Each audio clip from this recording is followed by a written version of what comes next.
mayroon po tayong natanggap na hindi ka nais-nais at nakakabahalang balita, mga kababayan. Ito po yung nangyaring panununog kahapon sa halos 4 na mga heavy equipment ng isang construction firm na nagsasagawa po ng konstruksyon ng kalsada upang maabot po ang mga liblib na barangay dito sa La Libertad, Negros Oriental. So kahapon po, may insidente ng panununog sa bahaging ito ng Negros. Uulitin ko, ang lugar po ay sa La Libertad, Negros Oriental. At initially po, at mukhang konfirmado na ngayong umaga, ito po ay ginawa ng mga New People's Army, mga teroristang grupo ng NPA na kinukumpasan po ng Communist Party of the Philippines at bahagi din po ito sa pagkilos ng kanilang National Democratic Front. So sumalakay na naman muli ang mga teroristang grupo, mga kababayan, at ang napaka lunos-lunos, no, at nakakagalit na epekto nito ay pinatigil na naman po ang pagko-construct ng kalsada dito po paakyat sa mga liblib na lugar sa munisipalidad ng La Libertad, Negros Oriental. So mahihirapan na naman po na tapusin ang construction ng kalsada na napakamahalaga po itong mga ganitong barangay and upland road construction upang magkaroon ng access ang mga tao para sa mas mabilis na daloy ng produkto, ekonomiya at serbisyo at pati na sa pag-aaral ng ating mga kabataan. At nababahala tayo kung bakit ang sinusunog po ngayon itong mga projects na ang layunin ay magbigay po ng karampatang serbisyo para sa mamamayang Pilipino, lalo na po sa mga liblib na lugar na ito. Kaya malinaw na nanunumbalik po ang mga indicators that indeed ang ating mga kababayan ay muling nakakaranas ng pamimerwisyo nitong salot na grupo ng CPP, NPA, NDF. No? Tingin ko po, hindi bababa sa 4 na mga heavy equipment ng isang construction firm ang sinunog ng mga New People's Army terrorist group doon po sa La Libertad, Negros Oriental. So, ano po ang epekto nito at bakit ba ito nagaganap muli? Ang mga ganitong pangyayari na wala ng pakundangan, walang respeto o pagkatakot sa batas o pagkilala sa otoridad ng gobyerno ngayon, ang mga teroristang grupong CPP, NPA, NDF, hindi ba kaalyado sila at kabarkada sila nila Marcos at Martin Romualdez? O bakit ngayon ito ay nanununog ng i-extort, no? At ang sinusunog nila, hindi naman po ang talagang lubusang napiperwisyo dito ay ang mga kontraktor lamang, kung hindi ang mga mamamayang Pilipino, ang ordinaryong mga mamamayan na nakatira po sa mga liblib na mga barangay na napakahigpit ng pangangailangan na magkaroon po ng access road o ng tinatawag na mga barangay road network upang mapabilis ang daloy, pagpasok at mga activities ng pang-ekonomiya, pangkabuhayan, pang-agrikultura at pati na po sa serbisyo at pag-aaral ng mga kabataan.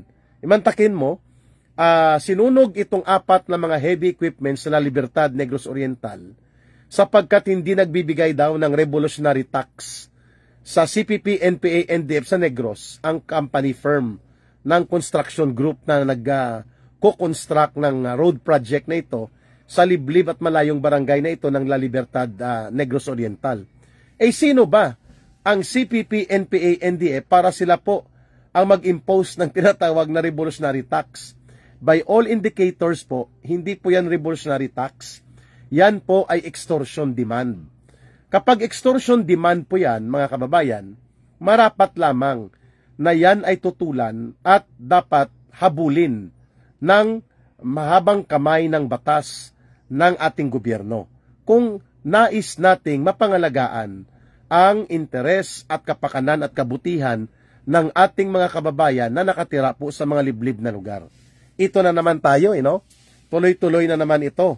Ang problema natin ngayon ay walang mga immediate and concrete actions ang gobyerno ni Marcos para habulin at papanagutin po ang ganitong mga kalunos-lunos na karahasan na ginagamit po ng CPP, NPA, NDF. At ngayon po, mas na kukomportable pa sila Marcos na maging kasama ang grupong nagtatanggol, nagtatakip at nagtatabon-tabon at nagbibigay ng pondo at ng matuwid na pag-justify kung bakit umiiral ang organisasyon ng teroristang grupong CPP, NPA, NDF. Halimbawa, itong mga party list ng CPP, NPA, NDF, sila Franz Castro ng Alliance of Communist Teachers, sila Raul Manuel ng Kabataan NPA Recruiter Party List, sila Arlene Brosas ng Gabriela NPA Lover Party List. Itong sila Teddy Casino ng grupong Bayad Muna, Makabayad at Kamatayan Party List Group.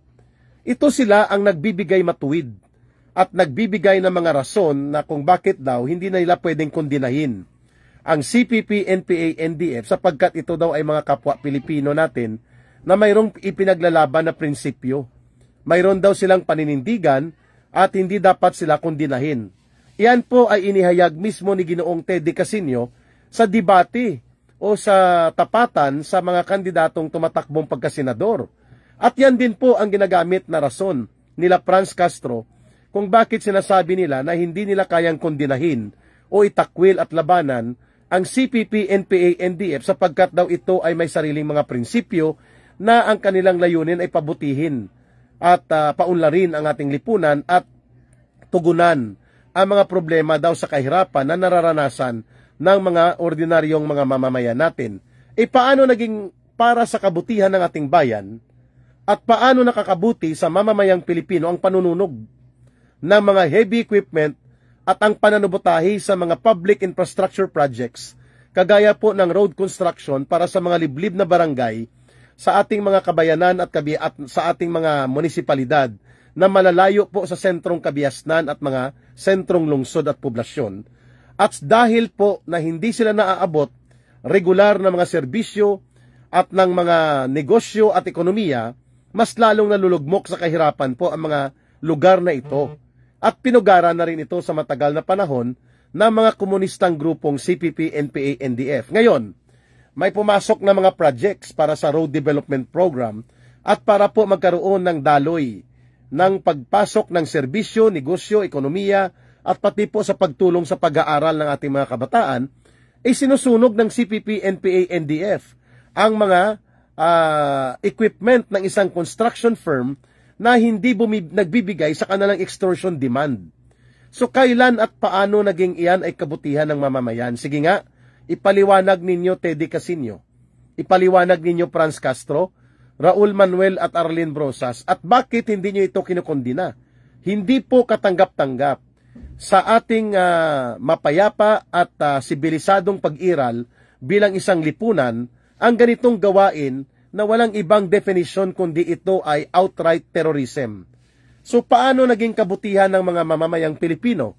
Sige nga, Ginoong Teddy Casino, kung hindi naglilimatik sa baluktot na kaisipan ng ideolohiyang nabubuhay sa karahasan ang mga utak ninyo, bakit ninyo tinotolerate, pinagtatakpan at binibigyang matuwid ang panununog, pag-ambush, pagpatay at mga karahasan at pagiging napakalaking salot sa ating bayan sa loob ng 56 years na grupo ng CPP, NPA, NDF.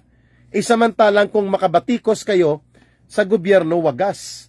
Kung makabatikos kayo at makamaniobra para ilusot at ipilit ang inyong political demolition job na impeachment complaints laban kay Vice President Sara Duterte, as if kayo ang tama, as if kayo ang nasa matuwid na paninindigan. Ito pa lang sa pagpapatuloy ng extortion at pagpapatuloy ng panununog at pagsira sa mga ari-arian at pananabutay sa mga public infrastructure project na ginagawa ng CPP, NPA, NDF, hindi nga kayo makapagkondina tapos may gana pa kayong tumakbong mga senador at pinatakbo naman kayo ng COMELEC at hindi kayo dinisqualify. Dapat dinisqualify kayo outright.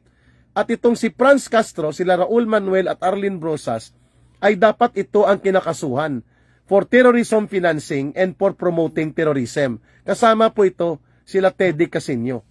So malinaw mga kababayan, nabaliwala po sa CPP, NPA, NDF kahit pa na ang kanilang mga urban operators like Teddy Casino, sila Colmenares, sila Franz Castro, sila Raul Manuel at Arlene Brosas, among others, ay nakikipagsabwatan sa gobyerno ni Marcos at Romualdez sapagkat nagpapatuloy pa rin po ang kanilang extorsyon. Nagpapatuloy pa rin po ang kanilang arson. Nagpapatuloy pa rin po ang kanilang pananabotahi sa ating ekonomiya at sa mga pangprogramang proyekto ng gobyerno para po sa ating mga liblib na lugar sa kanayunan. Ini-extort nila ang mga kontraktor. Ini-extort po nila ang mga negosyante, at kapag hindi po nagbigay o sumang-ayon sa kanilang mga extortion demand, sinusunog at inaatake nila, winawasak ang mga kagamitan sa pangkonstruksyon, kagaya po ng nangyari ngayon sa La Libertad, Negros Oriental. At kagaya po ng nangyari doon sa Basilan, mga kababayan, kung saan pinatay po ng walang awa at kalunos-lunos din po ang ginawa ng mga MILF ground troops sa ating mga sundalo na pinatay nila doon sa Sumisip Basilan at Salamitan Basilan noong December, ay wala ka rin pong narinig. Wala rin po tayong narinig na mga pagkondina o ano pa mang mga policy declaration ni Marcos Jr. Sapagkat mas nami-mention pa niya at mas nami-mention pa ni Marcos sa kanyang press conference noong Huwebes ng hapon ang mga Makabayan Black na nag-file down ng impeachment complaint kay Vice President Sara Duterte, kaya hindi pwedeng mapigilan ang pag-usad nito, no, mga pakulong bulok ni Marcos.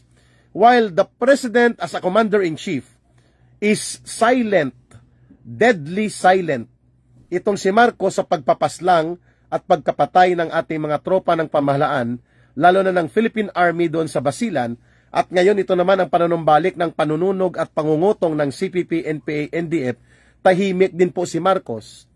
Ano na po ang mangyayari sa ating bansa? Na alam naman po nila ito.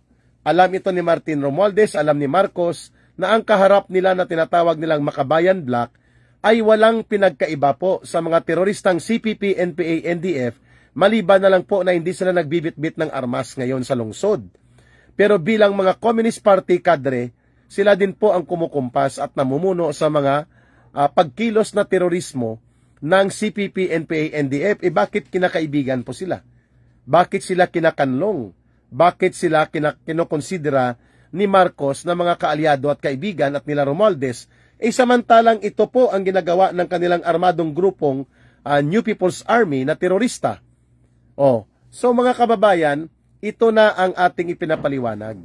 Walang patutunguhan at walang idudulot na kabutihan po ang paggamit na ito nila Marcos at nila Martin Romualdez sa mga CPP, NPA, NDF, urban operatives, sapagkat hindi nila binibitawan itong mga komunistang teroristang ito ang kanilang layunin at pangmatagalang agenda na pababagsakin ang gobyerno natin at aagawin nila ang kapangyarihang pangpolitika at magtatayo sila ng sistemang komunista sa ating bansa.